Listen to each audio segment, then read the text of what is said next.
Thanks for having me. I'm Joe Gray. We're going to be talking, I'm sorry about that, from CTF to CVE. Basically, I'm going to share my thoughts on CTFs and where the value in CTFs lie, and then share with you a story of how I actually got my first and currently only CVE from working through things not dissimilar to what you may see on bug bounties or just out in the wild and have to coordinate.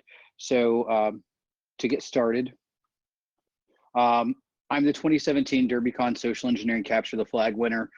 My team got third place in the OSINT CTF at NOLACon last year. We're coming back this year and we're out for blood. I'm the co-founder of Through the Hacking Glass mentorship project. We are working on getting everything up and running for that. I'll talk more about that at the end of the presentation. I'm a Forbes contributor and I'm in the process of authoring, despite my poor grammar, that's why we have editors, a social engineering and OSINT book with No Starch Press. And you may be aware of my blog and now pretty much defunct podcast at advancedpersistentsecurity.net.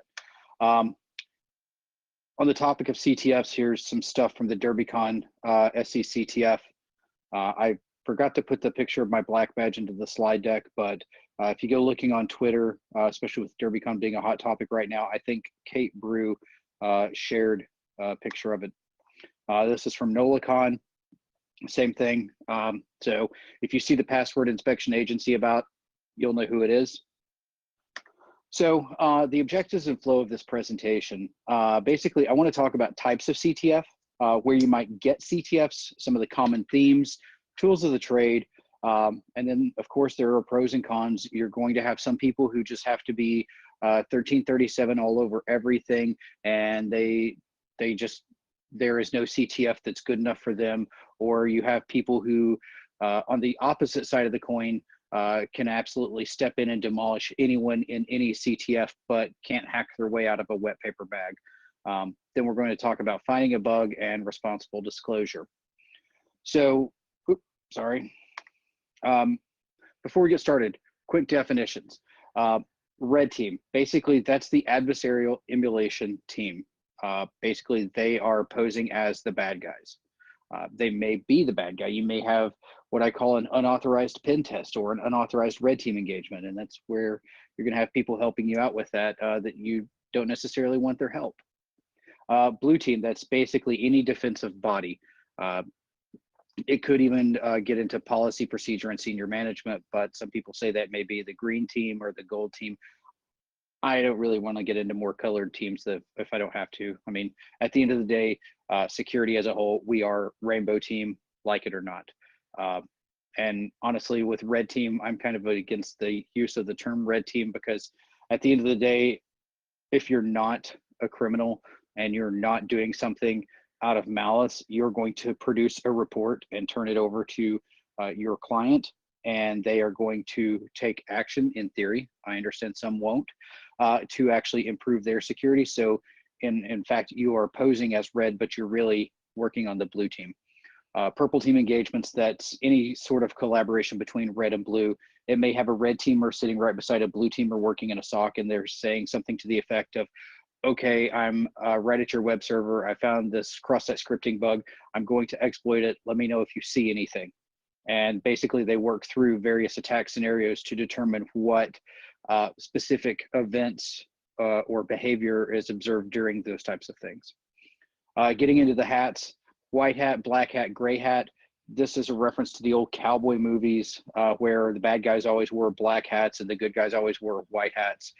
Basically, that's the same within industry. And then you have gray hats, which are typically someone who is good most of the time, who does some things bad, or vice versa. An example of some gray hat activity may, depending on your views and opinions, might be anonymous whenever they decided they were going to take on the KKK, while what they were doing was illegal. It was seen as for the greater good of people. Then we've got red hat and blue hat. I put those as jokes. Red hat, of course, is the Linux operating system, and blue hat is a Microsoft conference, just to keep going with all of the colors. So about CTFs, we have various types. You may have one that's self-contained in a virtual machine, or it may be a puzzle. Think of this last year's DEF CON badge. If you went and was able to link your DEF CON badge with one of each of the other types of DEF CON badges, whether it be goon, speaker, organizer, volunteer, press, whatever, it opened up other things. You could have a network or web-based. Network King of the Hill, which is very popular with DEF CON 404 in Atlanta. They tend to run one, I would say, at least 3 to 5 times a year. My personal favorites, Social Engineering Capture the Flag and OSINT Capture the Flag, which includes the Missing Persons CTF that Robert Sell and Trace Labs runs. I think they're getting ready to run a global Missing Persons CTF. So if you want to dig into the OSINT, that's a good place to do it. Then you might have hackathons, which they're not really a CTF, but sometimes they are. Occasionally you'll see a DFIR, Digital Forensics and Incident Response CTF, where you may be tasked with solving memory forensics challenges, disk forensic challenges, possibly even network forensic stuff. You may be tasked with reverse engineering a piece of malware and providing indicators of compromise, or they may just put you in front of something like Splunk and say, have at it, detect what's going on. And from that same vein, pros versus Joes, typically those will include 4 teams, 2 sets of pros and 2 sets of Joes, 1 red pro and 1 red Joe, and 1 blue pro and 1 blue Joe. And basically the 2 teams compete against each other. So the red pros will attempt to compromise the blue Joe, the red pros will compromise the blue Joes, and vice versa. Starting to get very confusing with that terminology, but basically it's allowing people who don't necessarily work in a SOC or are not necessarily a pen tester to be able to test their skill against someone who is someone on the opposite side of the coin. So where can you find CTFs? Conferences, that's pretty common. If you win the DEF CON CTF, you get a black badge, and that's applicable to the network CTF as well as other ones like the social engineering CTF. As an example, my DerbyCon black badge, which I hope another conference picks up the black badge thing from DerbyCon. Just kidding, maybe not. VulnHub is a good place. Hack the Box, RootMe, Over the Wire, CTF 365, and it's sometimes Google or other companies, Cisco, Google, whomever, they may run a CTF. Your local DEF CON groups run a CTF. OpenSOC has a CTF. So for example, I'm one of the co-organizers of DC 865, and we try to run 1 or 2 CTFs for the chapter every year. We also assist with building the CTF for B-Sides Knoxville, and last year, a few of us actually put together a CTF and went and helped out the cybersecurity club at Montreat College. So lots of stuff with that. So commonalities. You're probably going to find some garbage software on there. And I'm not saying that the software itself is garbage, but it's going to be configured like garbage. Very typically, you might see WordPress, Drupal, or Joomla because they're relatively fast and easy to set up. They're not that uncommon in the real world. And if you know what you're doing, it's really not hard to blow through it. You typically find weak passwords, unless we're talking like the DEF CON password hacking challenge. You'll typically find passwords included from places like the john.txt file, rocku.txt, top 500 poor passwords file, things like that. You'll find poor configurations, which in the real world you would think they aren't really that bad, but we'll talk about that later. You might find something where it allows root login via secure shell, or you have a secure shell key, but you're able to also crack the password. Or it could be something like comments in the source code of a website. That's something very common. And that actually paid dividends in the SCCTF this last year for me, because I was able to find some fun stuff that I'll tell you about a little bit later. You do commonly find insecure protocols like FTP, Telnet, the such. I would like to say that you don't see that in the wild, but I mean, the protocols are still around for a reason. You'll typically see web applications. And then a lot of times, especially when you're dealing with something like Hack the Box, you'll see named vulnerabilities like a Dirty Cow or Kerberoast or something like that. And there'll typically, with those types of boxes, and I've not taken OSCP, I've not taken the pen testing with Cali course, so I can't speak directly to the labs there, but I've been told that the machine names in the lab are also kind of hints at what you're actually after, which we could say doesn't happen in the real world, but then whenever you see a host that we'll say is acme.org, the domain would be acme.org, and we see ad1.acme.org. Well, it's a pretty good guess that that's Active Directory. And we could do the same thing with anything else. There's quite often crypto involved, and that's going to eat up a lot of people's time because a lot of people aren't as familiar with crypto as others. So that's always an option as well. Steganography, you'll see that especially in like forensic challenges, but occasionally you'll see it in a regular CTF as well, where someone's trying to hide something like, say, a picture or some text within a picture or something to that of that nature. Same thing with packet captures. So within these specialized CTFs, we understand that with a conventional network or VM-based CTF, that you're basically trying to compromise that host or series of hosts. So in doing so, we have to look at it from a different lens for other types of CTF. So with an OSINT CTF, you may have predetermined targets, and most often you will. And with that, for like Chris Silver's, his OSINT CTF, he takes volunteers from the conference, whether it be goons, volunteers, speakers, or other people, and he'll ask for, I believe, about 5 to 10 pieces of information on each. And then the teams just go and they look for it and they submit the flag, but then they could also be solicited for a link to that, because with the OSINT, you're not interacting with these people at all. You're basically seeing what you can find on the internet for free. And then sometimes you collect flags on the companies and sometimes the people of the company within the SECTF, which you'll be, for that scenario, about 6 to 8 weeks out from either DerbyCon or DEF CON. The competitors are selected because you do have to apply for it. And then you are assigned a target company. You have 3 to 4 weeks to complete the initial OSINT phase and collect those 35 flags. You produce a cohesive report and you submit it for scoring.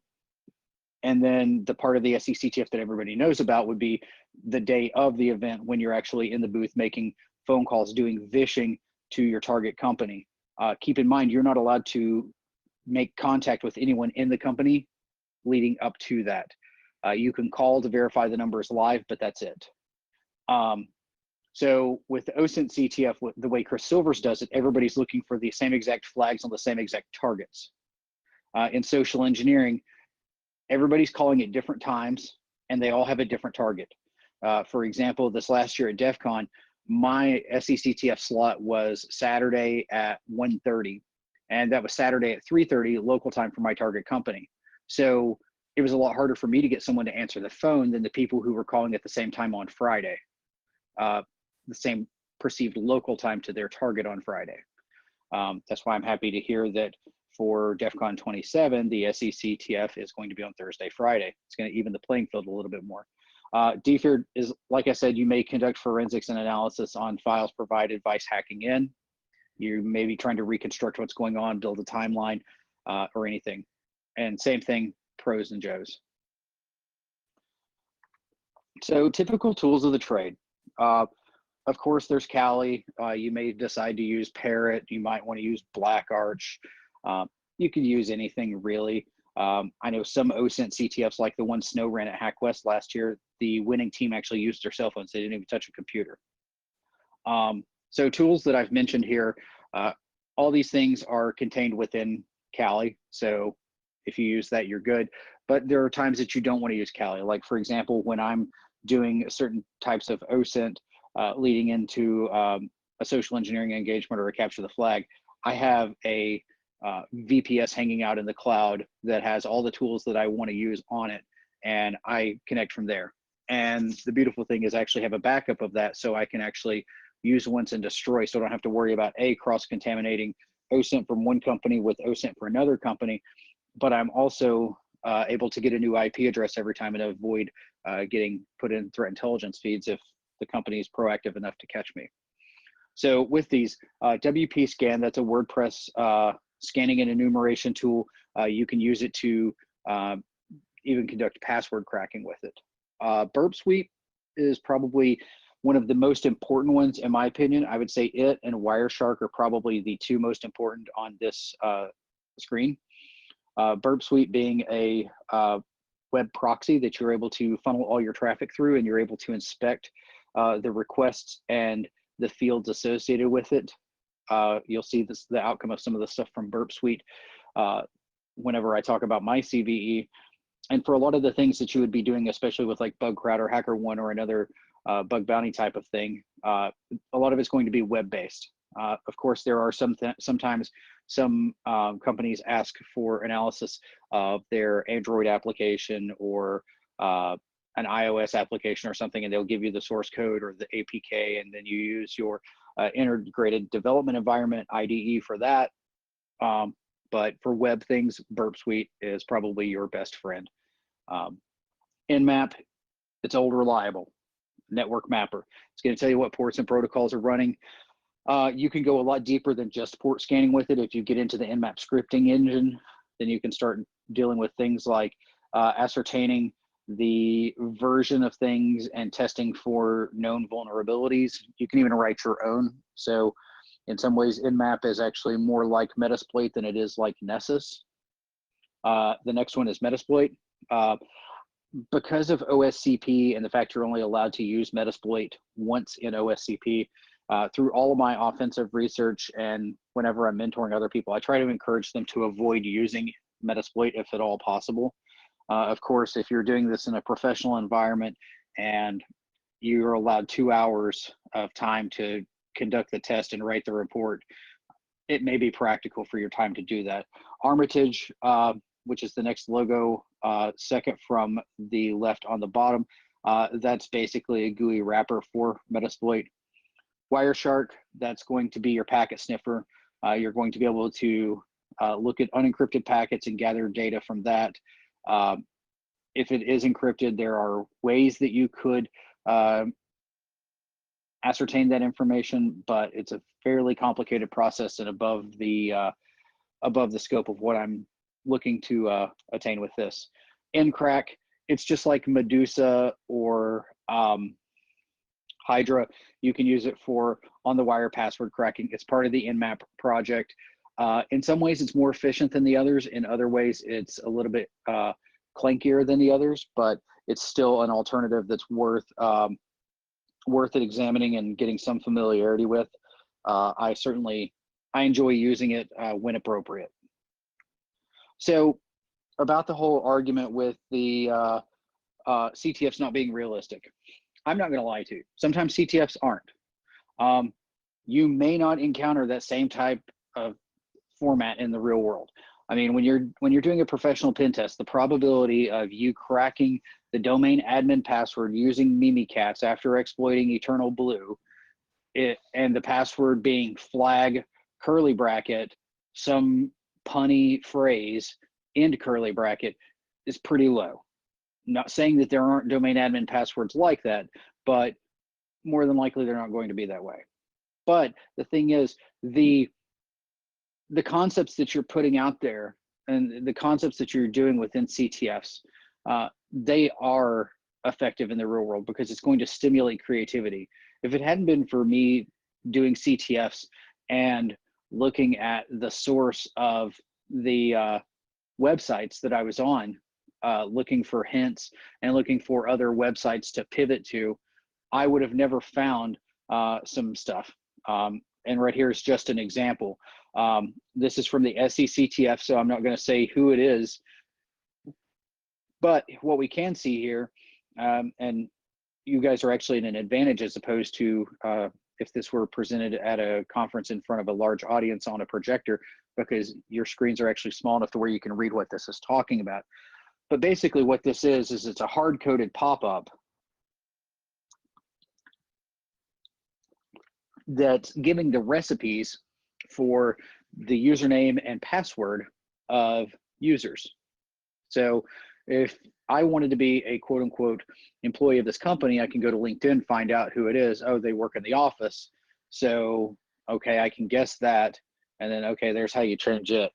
Oh, I'm a shop employee. Okay, well, if I want to call and fish them for this, okay, well, I need to confirm your maintenance technician number, and then all of that stuff.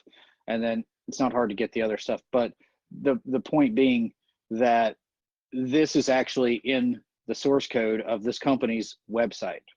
And as you can tell, I've censored as much as I can tell out of here.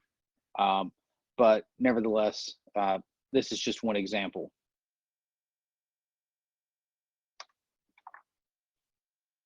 So some people say they're just too vulnerable. Well, you could be right.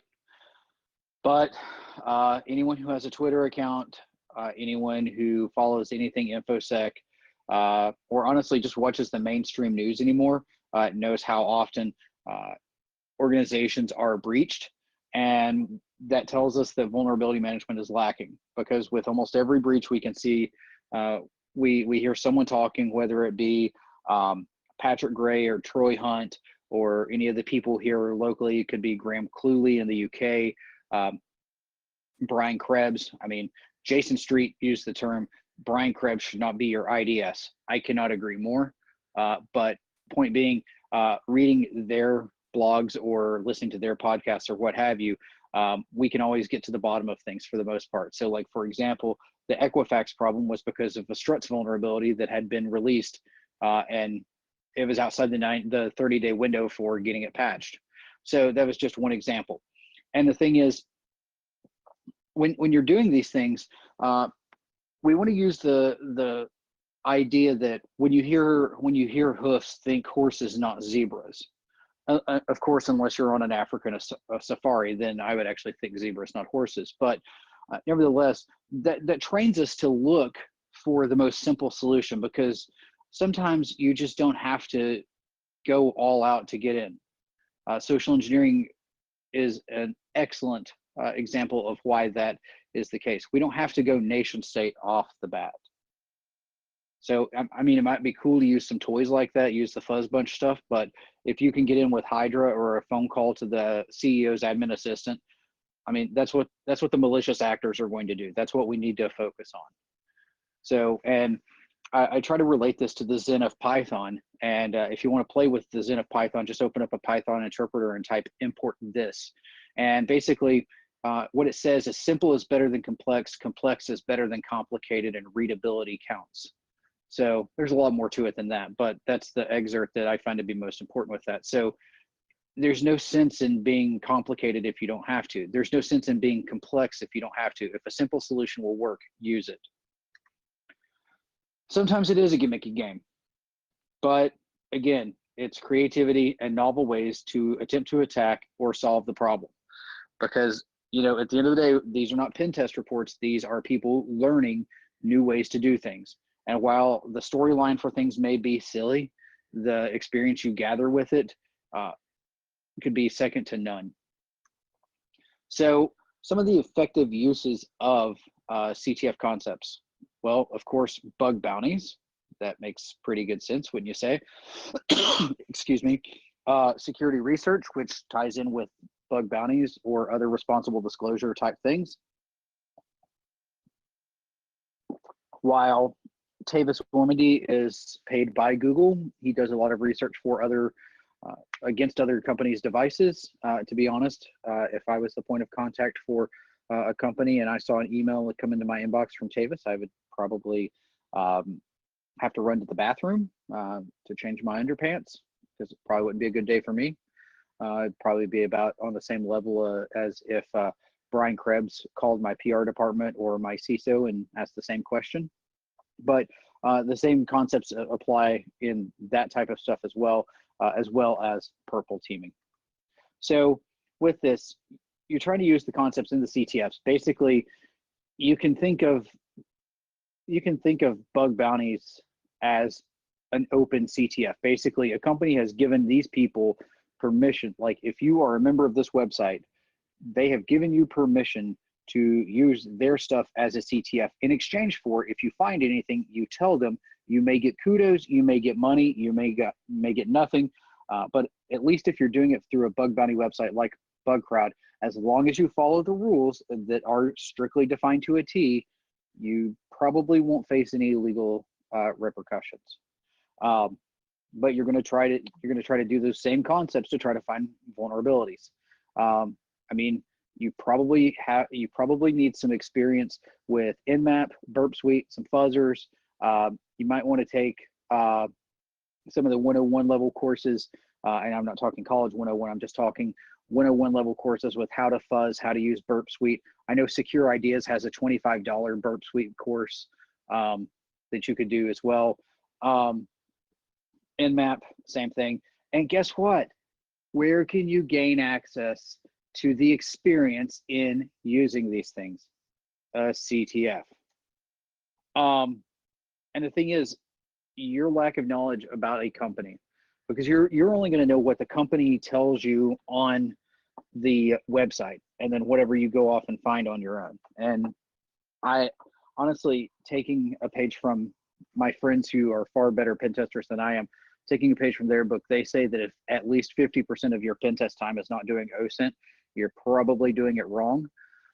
For this, we're not necessarily trying to gain that type of access, but it still never hurts to do some OSINT on your target. I mean, I think it was about 2 years ago, I collected a bounty for a company in Asia who had left some of their employees' personal information out on the web. And it was a very small file. It was a PDF. I think there was like 12 employees impacted. They paid me like $100. So I knew nothing about the company. So I was doing OSINT on the company to see what I could find out, to see how I could leverage my way in through their website. And lo and behold, I find a PDF with this information in it. So that's something to expect. Another thing to expect is that you should expect to fail far more often than you succeed. And while I know that, especially in industry right now, there's a huge kind of idea that if you're a red teamer, you just want to beat your chest and talk about, I've pwned everything, I pwn, pwn, and they never want to talk about solutions. Well, this is an opportunity for you to actually restore your faith in humanity, because you're trying to pwn things that aren't exactly pwnable. With that being said, though, if a company's doing a bug bounty through something like BugCrowd, chances are they've already got a mature security program. So unless you catch them the first day or two, you're probably not going to find a whole lot of low-hanging fruit. You're going to have to work for your money, and that's why I just want you to be prepared to fail far more often than you succeed. And there's nothing wrong with that. I mean, I don't know who the inspirational thinker is that said it, but if you've never failed, you've never tried. And I know Helio Gracie, one of the founders of Brazilian Jiu-Jitsu, he says you either win or you learn. And quite frequently, I actually learn far more than I win, and that's okay. So security research is the same as bug bounties, but you might have a different term, a different scope. You may be doing your internal assets, or you may be doing your personal assets. You may be, like me, trying to take a certification exam, and you buy the device that they tell you to set up for the lab, and it just so happens that it's vulnerable. That's just one example. With purple teaming, same thing.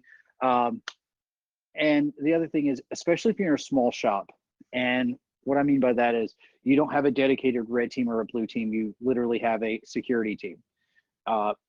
If you ever find yourself in a position where you're not struggling to keep up and gasping for air, and you have management's approval in writing, even though you're an internal employee, I still recommend getting it in writing. You could very easily-ish, depending on how well you do your blue team job, go off and attempt to exploit certain things within your environment. And then because you know the exact time frame, you can look back at your events, assuming you have a SIM or some other log mechanism to be able to see what's going on. So you can determine what kind of events would create what. So, you know, if you do a SQL injection on your authentication database, then you can look at those events. And if it's successful, you're going to get a lot more out of it. But it also allows cross-training and innovation, which is very important. That's one of those things, if I were going to gripe about anything in industry right now, I would probably gripe about a lot of the blue team has no desire to learn anything about attacking anything or methodologies. They stick to the whole idea of, well, you know, you follow this framework, you do these steps, and, you know, you're compliant, so you're good. Or they fall under the idea of, I don't need to know how to attack, I just need to be able to parse through my SIM. And those ideas are somewhat correct, but at the same time, you need to stay up to speed on things. And they may say, well, you know, I got this certification back in the day, and it tells me that, you know, it's scanning and reconnaissance, footprinting in opposite order, and then gaining access, maintaining access, clearing tracks, and reporting. And yeah, that's true. And I mean, that process, while a gross generalization, is correct, it's not always the idea of what's going on. And the other idea is that everybody wants to get domain admin and beat their chest about it. Well, here's the thing. I can do just as much damage without domain admin and not be detected. If I can get in, install Tor, change a password, send an email to myself, and install something, I don't need domain admin. No one does. So, you know, getting away from that dichotomy, understanding what someone could do. I mean, an example of a purple team engagement you could do in the office on Monday, you could go and ask, with a formal permission, of course, you could go and get someone in HR to try to send things to themselves. And I mean, you could, wherever you store your crown jewels, if this person has access to that, create a dummy file. I mean, you know, you have crownjewels.txt, create jewelscrown.txt, and make sure that that's what's getting sent. But send it. Another thing is you could do to assess that as well is write a PowerShell or Python script to see if you can encrypt a file. If you can encrypt a file using a script, there's a good chance you're about to be susceptible to ransomware as well. So here's my story. Basically, I was starting on OSWP, which, if you're not aware, is the Offensive Security Wireless Professional Certification. When you go to the website, they tell you there are certain network cards they tell you to get. I've got the 2.4 and the 5 gigahertz alpha card. And then they also tell you to get one of 2 routers because they are injectable and there are security flaws with them. I did check exploit DB before I went down the rabbit hole pursuing the CVE to verify that it wasn't there, and it was not. So I had just finished a VulnHub CTF. I don't remember which one it was, but I had my system configured for burp. And I was like, okay, well, you know what? I'm going to configure my router. So whatever. And from there, I logged in and I started seeing things. And I was like, ooh, this is interesting. I'm going to take a look.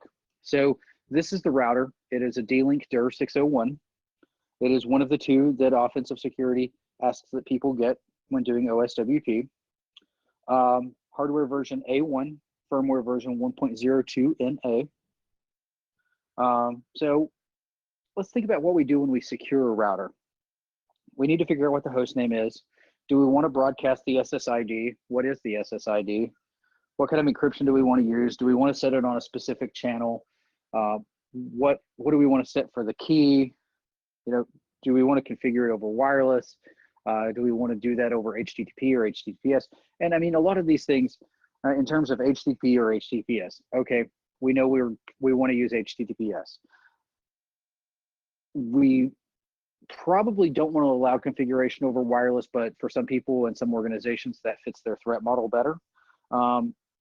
Encryption and the key and broadcasting SSID, same thing. We know that we should be using WPA2. We know we should be using strong keys, and we know that we should, I mean, if we go by certain certifications, we should not be broadcasting the SSID, but from what I've learned taking the course associated with this, it really doesn't matter. But nevertheless, you may have some hardware, an old computer, you know, you might have a crotchety great uncle who's still using Windows 98, whose idea for using it is because it's so old, he doesn't believe anybody will attack it. And it's got his entire finance stuff on it from the 80s and the 90s. And he uses it because it's got a version of Quicken that he likes.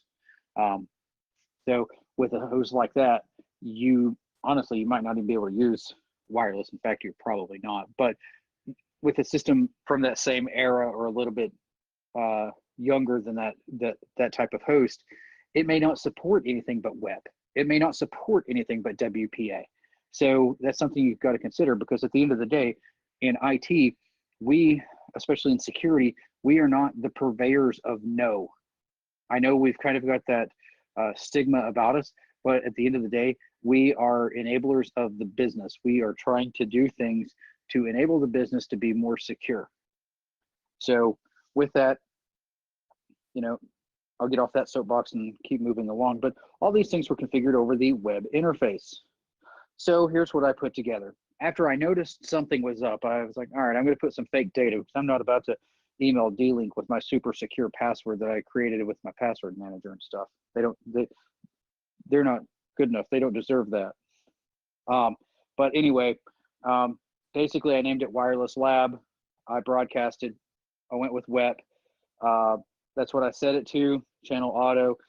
This router didn't allow an HTTPS option. So that's how I set it up. And then, oh, well, if I hadn't have given up soda, I probably would have taken a massive drink of Dr. Pepper or something bubbly to make me expel air out my mouth so I could be punny about using the term burp. But nevertheless, anyway, here's what we have for a password change, and I've highlighted everything in red. So there's the IP address up at the top. That's the default IP address, and we see it's tools_admin.asp. And we see right here, it says admin password equals 123 test 123 test 1. More on that later. And then user password equals that, which is base 64 encoded. At the bottom, we can see right here where it says allow all for the filter. So that part's not filtered, and it's allowing a remote management. So I go to log back in. Cool. So there's those two boxes again. Okay, what's going on with those? Well, so I made a username and a password file, and I base 64 decoded them. And let me just be clear, encoding is not encryption, and hashing is not encryption. I will say hashing is probably more secure than encoding, but there are more secure ways to handle authentication. But remember, I said that the password I was using was 123 test 123 test 123. 2 and 3 is missing. So what that's saying is that it only allows a 15-character password. It truncates anything after the 15th character. So what do we do? Well, like I said, I went looking through ExploitDB. I went doing some specialized Google searches, basically the same type of searches I would do if I were running OSINT. For CVEs, I looked at Metasploit, D-Link's website, Google, everywhere I could think to look. I looked to see if anyone else had identified and disclosed this. And well, no one had, so I reached out to D-Link, and William gets in contact with me. So basically his initial response was that, you know, it's a legacy product, yeah, it's true. And that it's the LAN side of the device, it's not the internet facing side. Yep, but he says that it's secured with encryption. Well, I did responded and said, hey, here's what I did, but you know, saying that just because it's on the LAN side doesn't mean that it's not your concern, because you're not going to be able to force someone to use encryption. And you know, honestly, it's not hard for someone to run DAuth, especially on something like this, to be able to recreate something and be able to gain access. So he basically, you know, acknowledged that it was a vulnerability and advised me that stuff was end of life and no patch was available. I was like, okay, that's fine. I just wanted you to know. He said that I could disclose whenever I was welcome, whenever I wanted to, and included that I put the specific verbiage in there. So great. Now, where do I need to go to look to get a CVE? Well, Google's not very helpful with this, because when you look at CVEs, you've got CVE naming authority CNAs, and a lot of vendors are their own CNAs, like Apple, for example. Then you have CERT, who handles some, and then you have MITRE, who handles others.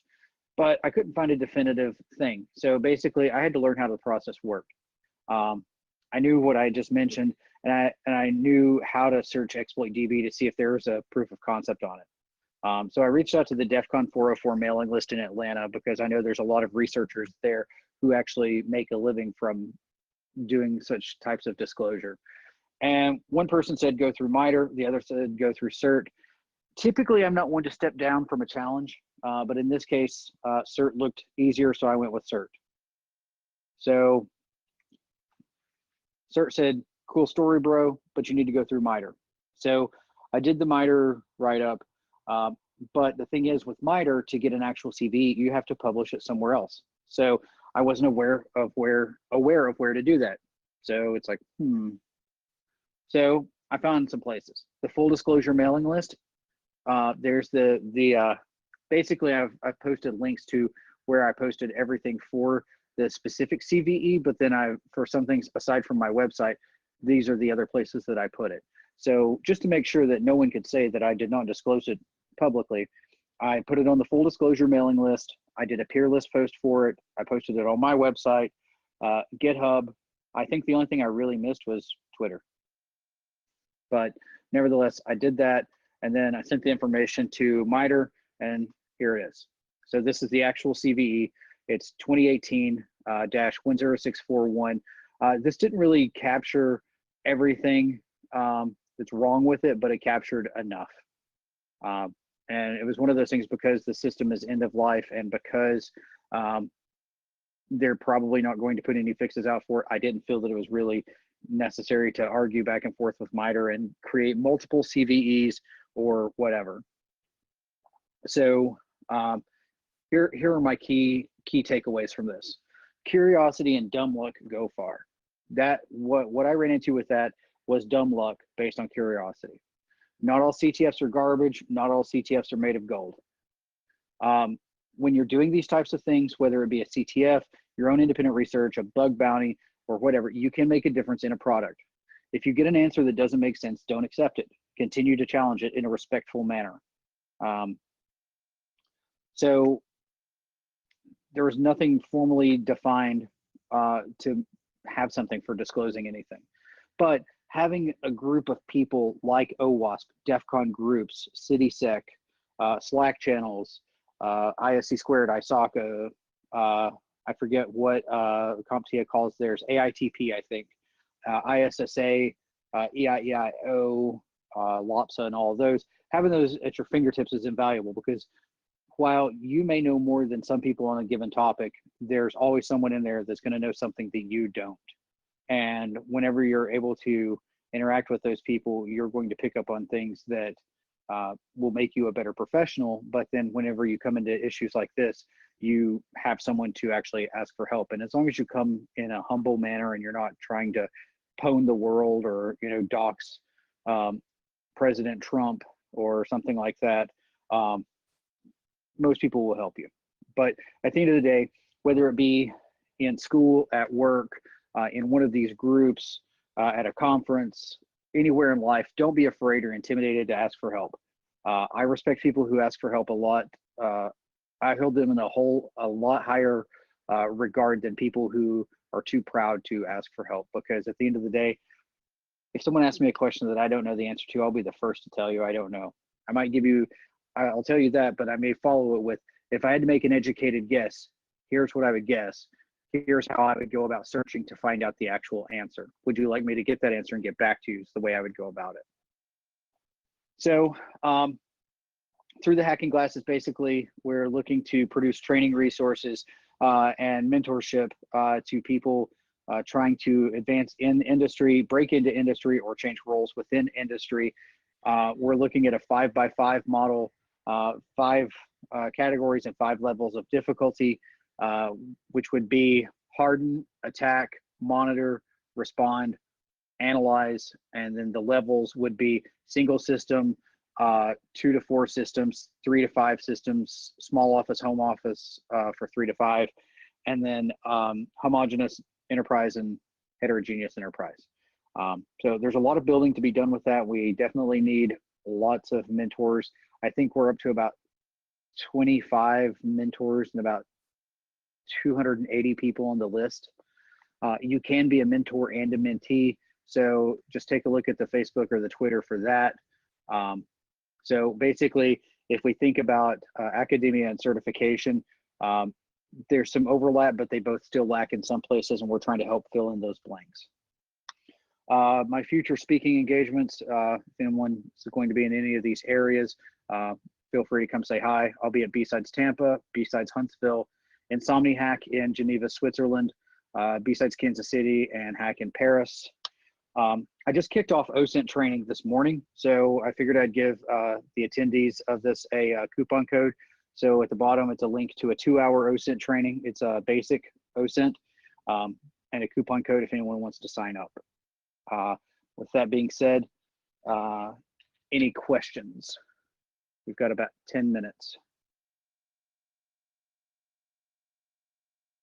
Alrighty, let's see if we've got any questions coming in. All right, let's see if we've got any questions. I don't see anything on Twitter. We'll see if anything comes in via Twitch. But great job, Joe. Really appreciate you going through this whole talk and giving us a good understanding of how to make progress. And I really appreciated what you said about asking for help. Something I personally struggle with. It can be hard, especially when you're in a field or surrounded by really talented people. But as we've seen today, a lot of folks are willing to share what they've learned so that other people can have a leg up and not go through those same issues. So it's something to keep in mind for sure. Absolutely. I mean, together we grow. That's what it boils down to, because I didn't come out of the womb and know what I know, just as you didn't come out of the womb knowing what you know. I mean, there are arguments which we won't get into philosophically that we've known all this stuff all along. We just had to have it unlocked. But generally speaking, we learn through interacting with others, challenging ourselves, and doing things that will make us grow. And I think things like this are certainly a step in the right direction for that. For sure. Well, let's see. We've got a couple things that just came in via the Twitch. So we had a question from Choi Kappa, who asked, on an average, how much time do you invest in a week into finding bugs? Right now, given that I'm producing training, working a full-time job, writing a book, and writing for Forbes, just in those off chances that I might find something, I'll say 0.5. Yeah. In my heyday, I would say probably between 10 and 15 on a normal week, all the way up to about 40 outside of work on a heavy week. It varies. Anyone who knows me could probably attest that this is my passion, my hobby, and my career. So if I'm awake, chances are I'm doing something security related. Eat, sleep, hacking. All right. So our next question was from Volton RS, who asked an interesting question. They asked, for someone that has a CCNA, what would be the next logical step to get into the security field? If you have any kind of advice for folks out there that have their Cisco certified networking associate or some similar sort of Sure. certificate or degree or whatever? Absolutely. And honestly, the answer is pretty much yes. There's no right or wrong answer for that. It depends on what you are passionate about. So if you have CCNA, you may already have enough technical chops to go ahead and go straight for something like, say, OSCP or OSWP if you want to go into like hacking and pen testing. But depending on your budget, who you're working for, and whatever, you may be worthwhile to go do certified ethical hacker. And I mean, I know that they catch a lot of crap for previous versions of the test, and I'm not going to defend previous versions of the test. What I will say is right now I am actively enrolled in an online CEH course. I'm working on completing it just because I've never done it. And I'm also doing it because I want to teach the class at some point. And I mean, I'll disclose, I do have a working relationship with EC Council. I have social engineering training that I administer through EC Council. But back to the question, if you want to go more blue team, then it's going to be a little bit trickier. I would say go to chrissanders.org and take a look at some of his stuff. He wrote Practical Packet Analysis, editions 1 through 3.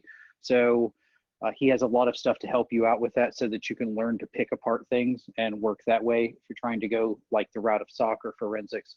But honestly, the best thing I can tell you is follow your passion, and to quote System of a Down, stay smart and think dangerously. That's about the best advice I could give you. Nice. I didn't expect to assode a System of a Down quote. Yeah, I would suggest. I started. I started taking CCNA classes when I was in high school, and I feel like that whole experience just helps give you a great baseline understanding of how the internet works. And so I feel like a CCNA is a great platform to jump off into web hacking and maybe API hacking, all kinds of stuff, because you're just going to have a better understanding of how the internet works, and you're going to have an eye for things that others might not have since they don't have that background.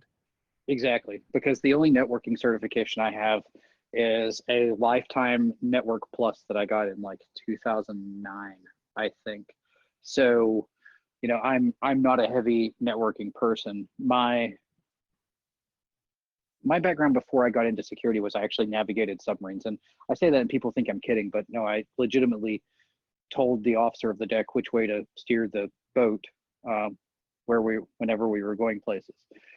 So whenever I got out using my security clearance, I went straight into an InfoSec role where I basically was doing GRC type stuff, like helping assemble security documentation and packages to submit for an agency in the intelligence community.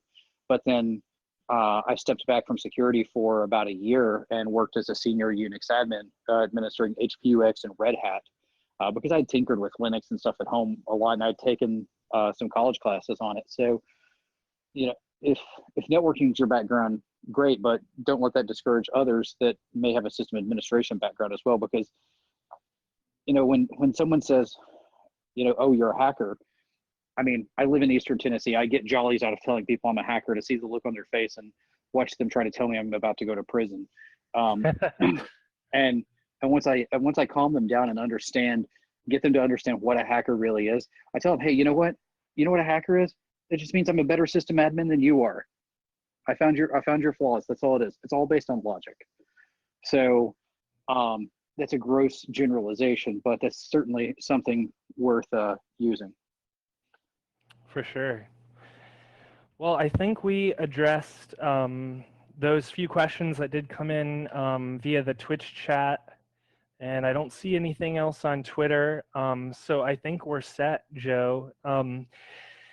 We had a lot of really great feedback in the chat. Oh, actually, thanks and everything.